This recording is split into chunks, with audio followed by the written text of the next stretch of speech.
البدع والأهواء، أهل البدع العقائدية وأهل البدع السياسية. نقول بيننا وبينكم السلف، بيننا وبينكم الكتب، كان فيقول البدع بيننا وبينكم. Bismillahirrahmanirrahim. Qala al-Imam Al-Bukhari rahimahullahu taala, al-babul khamisa asyar al-ightibati fil ilmi wal hikmah, yaitu kegembiraan, igtibat, yaitu merasa gembira, merasa sangat beruntung. Itu ghibtah, yaitu kalau orang lain merasa iri dengan kita merasa sangat beruntung dengan kenikmatan yang ini. Sekarang merasa beruntung dengan apa? Fil ilmi wal hikmah. Fa-nya adalah fi sababiyah. Disebabkan karena memiliki ilmu dan hikmah. Ilmu telah kita lewati di awal-awal pembahasan kitabul ilm, bahwasanya kalau Syekh Utsaimin mengatakan apa? Yaitu idrakus syai' ala ma huwa alaihi idrakan jazima. Mengetahui sesuatu sesuai dengan hakikatnya, dengan pengetahuan yang pasti. Atau kalau menurut Al-Munawi di dalam kitab beliau At-Ta'arif, beliau mengatakan yang namanya ilmu adalah i'tiqadus syai' i'tiqadan jaziman ala haqiqatih, meyakini sesuatu dengan pasti dan memang sesuai dengan kenyataan. Baik, intinya sama aja. Adapun hikmah dijelaskan oleh Al-Hafidz di dalam Fathul Bari. Hikmah maknanya adalah isabatul haqq, yaitu tepat pada kebenaran, tepat itu hikmah. Atau kata Imam Ibnul Qayyim rahimahullah di dalam Madarijus Salikin, hikmah adalah wad'u syai' mawdi'ahu fi waqtihil la'id. Kesimpulannya, meletakkan sesuatu tepat pada tempatnya pada waktu yang sesuai, di masa yang sesuai. Nah, itu hikmah. Baik, adapun kalau Imam Asy-Syafi'i rahimahullahu taala di dalam kitab beliau Ar-Risalah menukilkan dari Sufyan bin Uyainah dan lain-lain, hikmah kalau digandengkan dengan Alkitab, maka hikmah adalah as-sunnah. Baik. Dan kata para ulama, makna-makna ini semuanya berdekatan. Intinya adalah tepat pada kebenaran. Baik. Kemudian Imam Al-Bukhari rahimahullahu ta'ala mendatangkan asar mu'allaq. Wa qala Umar tafaqqahu qabla an tusawwadu. Baik. Umar mengatakan, carilah ilmu fikih, yaitu perdalam pemahaman kalian tentang agama ini sebelum kalian dijadikan sebagai pemimpin. Tafaqqahu, tafa'alu, wazan tafa'ul. Itu adalah yaitu apa? Artinya adalah tolak. Seperti apa? Yaitu tasyaffu', yaitu mencari syafaat. Tabarruk, mencari barokah. Tawassut, yaitu mencari titik tengah, misalkan. Demikian pula tafaqquh, mencari fikih, yaitu tolak. Ta'allum, yaitu mencari ilmu, belajar. Ta'lim, mengajarkan, mengajari. Kalau ta'allum itu belajar. Kemudian tusawwadu, ini tufa'alu, yaitu tuj'alu sadat, kalian dijadikan sebagai sayyid, sebagai pemimpin. Ini tusawwadu. Asar ini diriwayatkan oleh Imam Ibnu Abi Syaibah di dalam Musannaf beliau sebagaimana dijelaskan oleh Al-Hafidz Ibnu Hajar, dan dhahir sanadnya sahih. Ibnu Hajar juga mengatakan sanadnya sahih. Apa yang diinginkan oleh Imam Bukhari dari asar ini, yaitu nasihat dari Umar bin Khattab radhiyallahu anhu untuk bersungguh-sungguh belajar sebelum mengalami kesibukan-kesibukan. Baik. Kenapa? Setelah kita tahu bahwasanya ilmu itu sangat penting, ilmu mendatangkan kemuliaan besar di dunia dan di akhirat, kita akan merasa sangat beruntung apabila kita punya ilmu. Ilmu dunia saja boleh mendatangkan keuntungan banyak sekali, apalagi ilmu akhirat, keberkahan yang tak terkira. Baik, jelas ini adalah keuntungan besar. Akan tetapi tidak semua orang memiliki kesempatan untuk belajar. Makanya selagi kalian belum disibukkan dengan sesuatu yang lain, manfaatkan kesempatan itu untuk belajar. Inilah makna tusawwadu, dijadikan sebagai pemimpin. Boleh jadi pemimpin negara atau pemimpin negeri atau pemimpin-pemimpin yang lain. Demikian pula kata Al-Hafidz, yaitu sebagai hakim. Kenapa? Terkadang kata beliau, orang sebelum jadi hakim dia belajar. Tapi terkadang karena negara memerlukan bantuan, dia belum selesai belajar sudah diangkat jadi hakim. Padahal dia masih terus perlu belajar. Belajar bukan hanya belajar jadi hakim, ilmu-ilmu yang lain juga penting. Bahkan mungkin fardu ain, dia belum sempat belajar. Ketika dia menjadi hakim, boleh jadi tak sempat lagi belajar. Boleh jadi dia sudah pening, banyak urusan. Itu di masa dulu, apalagi masa sekarang. Masa sekarang banyak panggilan, banyak telepon untuk apa, rasuah lah, atau ditekan dari mana, pening, dan seterusnya. Kemudian kata Al-Hafidz Ibnu Hajar, rata-rata seorang hakim setelah dia pensiun tak akan mau lagi untuk mengaji. Dia merasa derajatnya sudah tinggi, malu nanti bergabung dengan anak-anak yang baru hafal Quran atau anak-anak yang baru selesai ini dan itu, padahal terpaut usia 40-50 tahun, takkan saya duduk satu tempat dengan dia. Akhirnya rata-rata mereka ya'naf, yaitu merasa enggan, merasa tinggi hati untuk belajar bersama lagi, padahal mereka memerlukan itu. Kalau berhenti belajar, cepat atau lambat dia akan kembali jahil, sebagaimana kata para ulama. Nah, sebelum mengalami itu, maka ambil kesempatan belajar sebanyak-banyaknya. Mungkin kita yang sibuk atau mungkin ulamanya yang wafat duluan, kita rugi. Sebagian ulama menafsirkan kalam Umar bin Khattab ini tusawwadu, yaitu sebelum, yaitu apa? Tuzawwaju bik, yaitu sebelum engkau dinikahkan, atau tuzawwaju bikum, kalian dinikahkan. Karena apa? Sayyid ini diantara maknanya adalah az-zawj, yaitu suami. Boleh jadi orang sebelum kawin dia mengaji, tapi setelah kawin jadi sibuk ini sibuk itu, maka boleh jadi dia jadi terhalang belajar. Tapi kata Al-Hafidz Ibnu Hajar, tak ada satu qarinah pun menunjukkan bahwasanya Umar menginginkan yang itu. Jelas kalam Umar ini umum, pemimpin apapun di rumah tangga juga jadi pemimpin. Nah, ini juga sebelum kawin, sebelum menikah, maka selama masih ada kesempatan ambil ilmu sebanyak-banyaknya.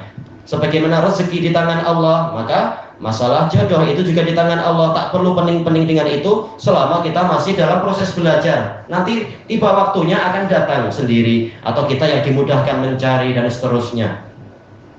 Baik. Bukan berarti tak mencari, tapi apa? Yang mungkin dipikir nanti, pikir nanti. Tak perlu semuanya dipikir satu waktu. Akhirnya malah semuanya tak dapat. Seperti banyak teman itu, saya di Indonesia tak pengen kawin, begitu sampai di Damas tiap hari selalu mimpi kawin terus, ingin kawin, sampai tak mampu hafalan katanya. Tak ini sudah daruri, saya wajib pulang. Begitu pulang ternyata semangat kawin hilang. Jangan karena sudah jauh dari ulama, untuk balik lagi ke Yaman, perlu kos berapa lagi, duit berapa. Nah, kebanyakannya ini dipermainkan oleh syaitan, kasihan. Dan kata para masyayikh, biasanya yang terkena itu adalah yang dia darasnya kurang, sehingga banyak kesempatan untuk melamun, untuk berhayal, untuk ya semacam itu merenung. Tapi yang sibuk belajar, sibuk menghafal, sibuk hubungan dengan para ahli ilmu, dia akan sibuk, sehingga setan kesulitan untuk mencari kesempatan mengganggu pikiran dia. Nah, sebelum mengalami berbagai macam cabaran itu, ada kesempatan belajar agar apa? Mendapatkan keuntungan yang disebutkan di dalam ini tadi, dalam awal tajuk dari bab dan bahkan hadis-hadis sebelumnya. Sekarang kita masuk kepada hadisnya. Qala Imamul Bukhari rahimahullahu taala, Al-haditsus salis wa sab'un, haddatsana Al-Humaydi qala haddatsana Sufyan qala haddatsani Ismail bin Abi Khalid Ismail bin Abi Khalid ala ghairi ma haddatsanahu Zuhri. Jadi Sufyan mengatakan Ismail bin Abi Khalid menyampaikan hadis kepada saya, namun tidak seperti hadis yang diberikan Zuhri kepada kami. Ini mengisyaratkan beliau memiliki beberapa sanad untuk isi hadis ini. Nah, sekarang beliau ingin menyebutkan yang diriwayatkan oleh guru yang satu, yaitu Ismail macam apa. Yaitu Ismail bin Abi Khalid mengatakan, sami'tu Qais bin Abi Hazim. Saya mendengar Qais bin Abi Hazim. Sami'tu Abdullah bin Mas'ud. Saya mendengar Abdullah bin Mas'ud mengatakan, qala Nabiyyu sallallahu alaihi wasallam, Nabi sallallahu alaihi wasallam bersabda, la hasada illa fitnatain. tidak ada kedengkian. Kita terjemahkan biasa dulu baru nanti dibahas. Kecuali pada dua jenis karakter atau dua jenis orang. Yang pertama, rajulun atahullahu mala, seseorang yang Allah beri harta benda, fasallato fasullito ala halakatih, kalau dalam riwayat yang lain fasallatohu, lalu harta tersebut dikuasakan, yaitu dia dikuasakan oleh Allah untuk menghabiskan harta itu fil haq, di dalam kebenaran. Wa rajulun atahullahul hikmah, yang kedua, seseorang yang diberi oleh Allah hikmah, fahuwa yaqdi biha wa yu'allimuha, kemudian dia menghukumi dengan hikmah tadi dan dia mengajarkan hikmah tersebut. Hadis ini diriwayatkan oleh Bukhari dan Muslim. Al-Humaidi ini terulang, bahkan hadis pertama dalam Sahih Bukhari adalah dari Humaidi. Demikian pula kalau di dalam Kitabul Ilm ini telah kita lewati di dalam berapa dulu, bab yang keempat terkait dengan asar Humaidi dari Sufyan bin Uyainah. Humaidi ini Abu Bakar Abdullah ibnu Zubair Al-Humaidi Al-Makki Al-Qurashi. Beliau asbatun nas fi Sufyan bin Uyainah, orang yang paling kuat meriwayatkan dari Sufyan bin Uyainah. Imam Bukhari mengatakan ansahun nas linnas adalah Al-Humaidi, orang yang paling menasihati manusia untuk manusia tentunya di zaman itu adalah Imam Al-Humaidi, dan beliau memiliki kitab apa, As-Sunnah. As-Sunnah karya Al-Humaidi. Dan ini jauh lebih tua masanya dibandingkan dengan masa At-Tahawi. Qala haddatsana Sufyan, ma'ruf Sufyan, Humaidi dari Sufyan adalah Sufyan bin Uyainah, yaitu Abu Muhammad Al-Hilali Al-Makki.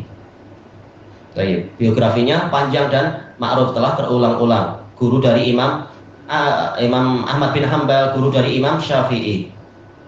Yaitu apa? Ahmad dan Syafi'i belajar sama-sama ke Sufyan. Qala haddatsani Ismail bin Abi Khalid. Ismail bin Abi Khalid Al-Ahmasi Al-Qurashi, tidak disebutkan kunyahnya di dalam Tahdhibut Tahdhib, dan beliau thiqatun katsirul hadis. Berkata, menyampaikan hadis kepada saya, tetapi apa, ala ghairi ma haddatsanahu Az-Zuhri, tidak seperti hadis yang diberikan oleh Zuhri kepada kami. Mungkin ada beberapa perbedaan lafaz sedikit. Qal sami'tu, Ismail bin Abi Khalid mengatakan, saya mendengar Qais bin Abi Hazim, dan beliau adalah Abu Bakar Qais bin Abi Hazim. Kalau yang semalam itu ya, yang riwayat Mujahid dari Ibni Umar, saya semalam bilang Mujahid Abu Bakar. Tak, dia bukan Abu Bakar, tapi kunyah beliau terlupakan ya, siapa ya? Bukan, semalam bilang Abu Bakar, tapi yang betul bukan Abu Bakar, lupa.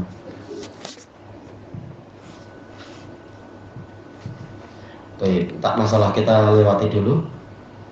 Kemudian yang ini Qais bin Abi Hazim ini adalah kasirul hadis, dan beliau adalah asbatun nasfi,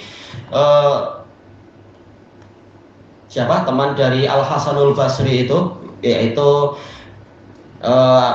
Amir bin Syarahbil, yaitu siapa namanya, Amir bin Syarahbil Asy-Sya'bi, Asy-Sya'bi, asbatun nasfi Sya'bi. Ini Qais bin Abi Hazim, Abu Bakar.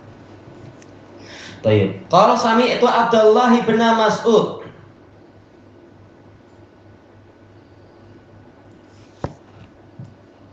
Kalau Mujahid berarti Abdul Hajjaj. Tamam, Mujahid Abdul Hajjaj. Qala sami'tu Abdullah bin Mas'ud, beliau Abu Abdurrahman Abdullah bin Mas'ud bin Ghafil Al-Huzali minas sabiqin al-awwalin minal muhajirin. Qala Nabi sallallahu alaihi wasallam, la hasada illa fitnatain. Hasad di sini dijelaskan oleh Imam Nawawi, maksudnya adalah ghibthah. Tidak boleh ada keirian kecuali pada dua jenis manusia atau dua karakter. Jelas apa? Tak boleh dengki pada apapun. Berarti apa ghibthah? Apa hasad di sini? Yaitu ghibthah. Apa perbedaan ghibthah dengan hasad? Kata beliau, kalau ghibthah yaitu ingin kenikmatan pada orang lain juga didapatkan oleh dirinya tanpa menginginkan kenikmatan orang lain itu lenyap. Adapun kalau kedengkian, yaitu apa? Menginginkan kenikmatan orang lain itu lenyap. Sama saja, kenikmatan itu pindah pada dirinya atau tidak pindah. Intinya dengki itu buruk, ingin kenikmatan teman kita hilang. Baik. Adapun kalau ghibtah, tidak ingin kenikmatan orang lain hilang, tapi dia sendiri ingin mendapatkan yang seperti itu. Wah, ini ghibtah, yaitu iri. Merasa, oh seandainya saya dapat ini, saya beruntung. Masalah orang lain dapat, itu terserah dia, terserah Allah dan dia. Yaitu urusan dia dengan Allah. Tapi saya sendiri ingin punya yang seperti itu juga. Nah, ini boleh untuk dua perkara. Baik. Illa fisnatain. Nah, sekarang masalahnya isnatain ini muannas. Tahu-tahu Nabi mengatakan rajulun. Lalu bagaimana ini? Kalau Al-Hafidz di dalam Fathul Bari, beliau merojihkan isnataini ini ada yang tersembunyi, yaitu illa fi illa fi khoslatain isnatain. Jadi isnatain ini bukan majrur karena fi, tetapi dia majrur karena dia naat, sifat dari isim yang tersembunyi. Takdirnya apa? Khoslatain, dua karakter. Khoslatain isnatain. Jadi ini bukan orang tapi karakter, sifat. Lalu bagaimana kemudian Nabi mengatakan rajulun, ini kan orang. Nah, maka kata beliau takdirnya kita tetapkan rajulun di sini adalah mudhaf ilaih yang dihapus mudhafnya, maka dia maju ke depan. Dan ini biasa dalam Quran was sunnah, pola macam itu diringkas. Jadi takdirnya apa? Yaitu kembali ke yang tadi, berarti apa? Khoslatu rajulin atahullahu mala, yaitu karakter seseorang yang mana Allah memberikan kepada dia harta benda.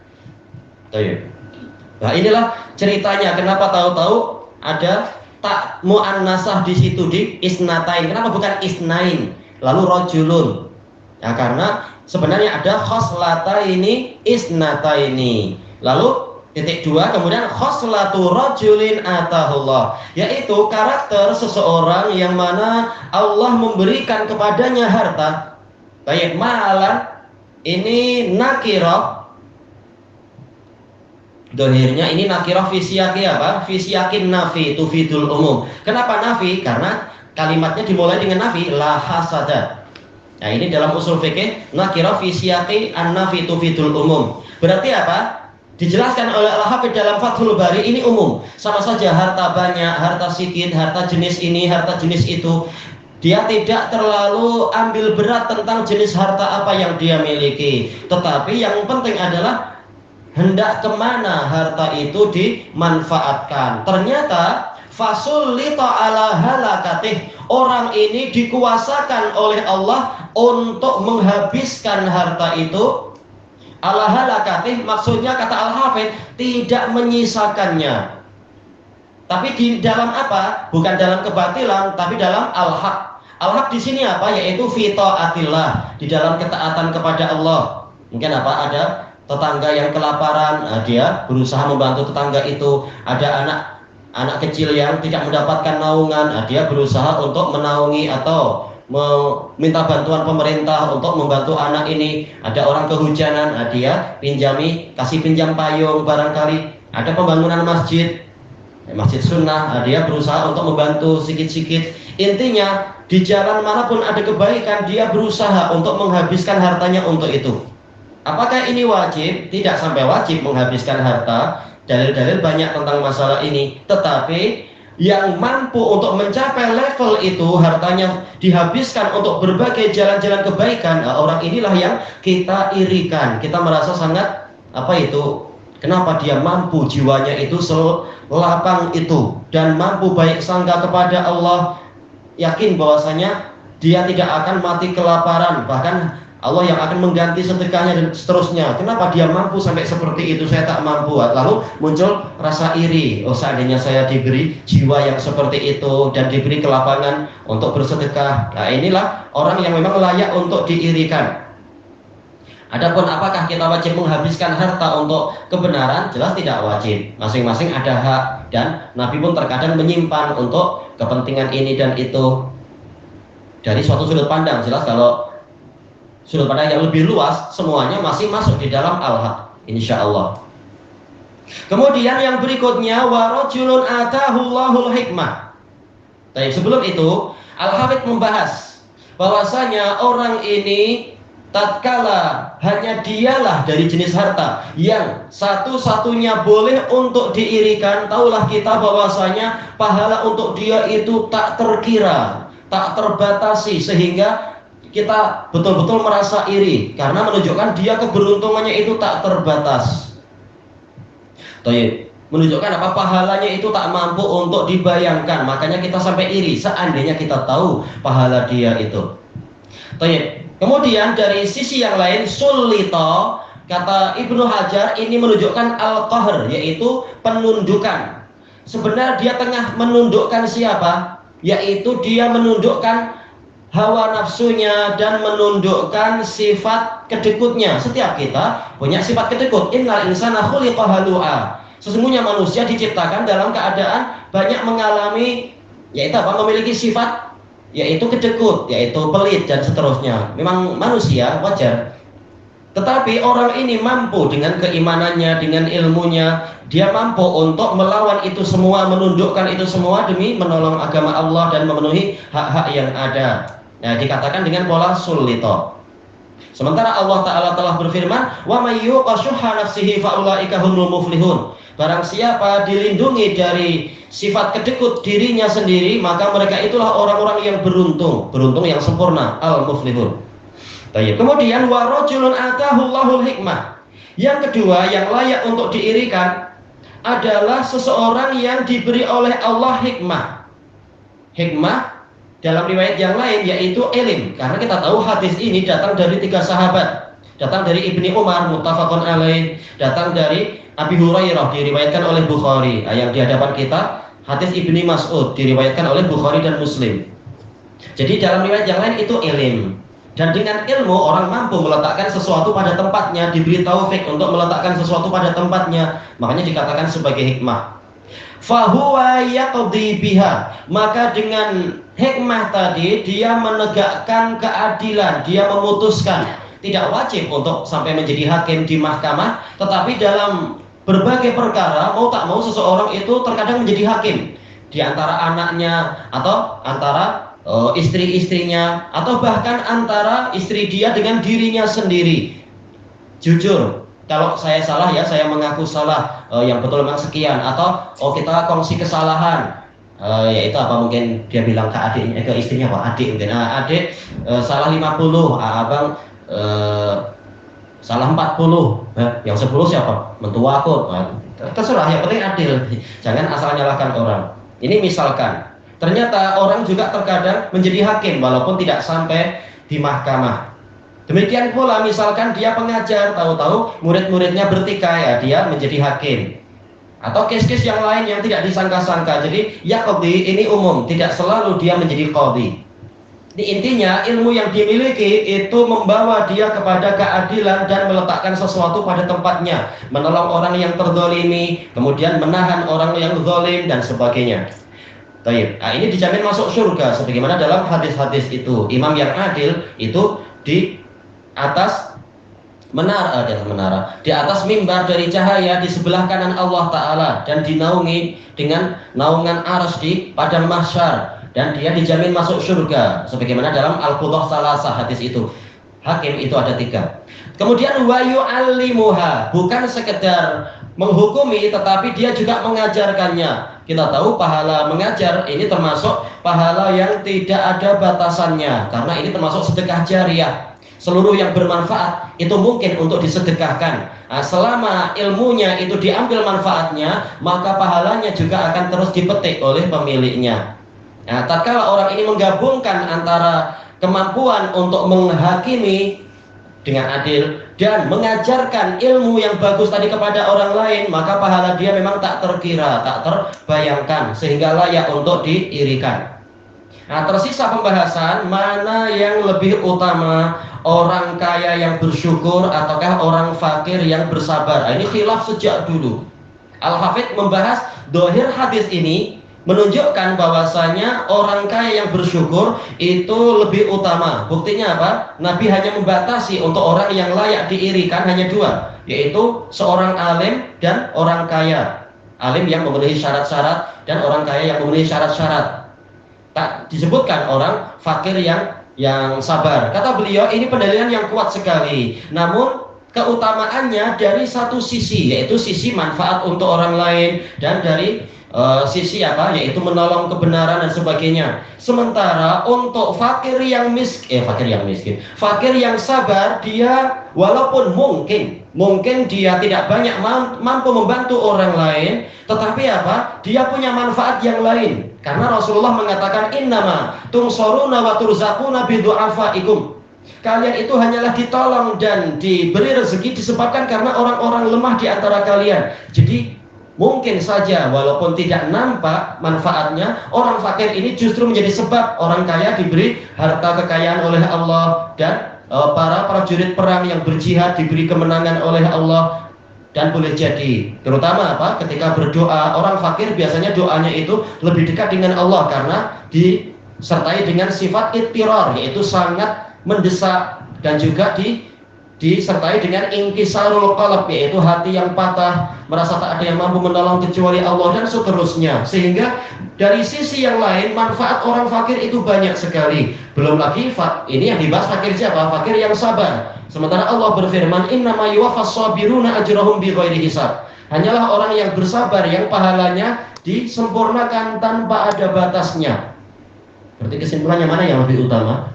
Fakir yang sabar atau orang kaya yang bersyukur? Nah, kembali kepada apa itu?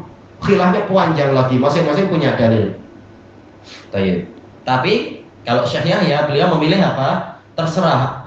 Allah memilihkan untuk kita apa? Masing-masing posisi ada tugasnya. Orang kaya tugasnya adalah bersyukur. Bersyukur bukan sekedar alhamdulillah saja, banyak kewajiban dia. Orang fakir tugasnya adalah bersabar. Bersabar pun dengan berbagai jenisnya. Tapi siapa yang paling utama? Kembalinya kepada firman Allah Ta'ala, inna akramakum indallahi atqakum. Sesungguhnya orang yang paling utama, orang yang paling mulia di sisi Allah di antara kalian adalah yang paling bertakwa. Jadi terserah tugas yang mana, takdir yang mana, yang penting dia betul-betul bertakwa. Semakin bertakwa semakin tinggi derajatnya. Intinya adalah hadis ini membicarakan tentang betapa beruntungnya dua jenis manusia tadi, sehingga sangat layak untuk diirikan. Maka dengan ini beliau mengingatkan tentang tingginya nilai dari ilmu, layak untuk dikejar, layak untuk diperjuangkan, melebihi harta benda. Karena belum tentu orang setelah punya harta dia mampu menghabiskan harta itu di dalam kebenaran. Ilahuna wallahu a'lam. Subhanakallahumma wa bihamdika la ilaha illa anta astaghfiruka wa atubu ilaik. Alhamdulillahirabbil alamin. Jazakumullahu khairan.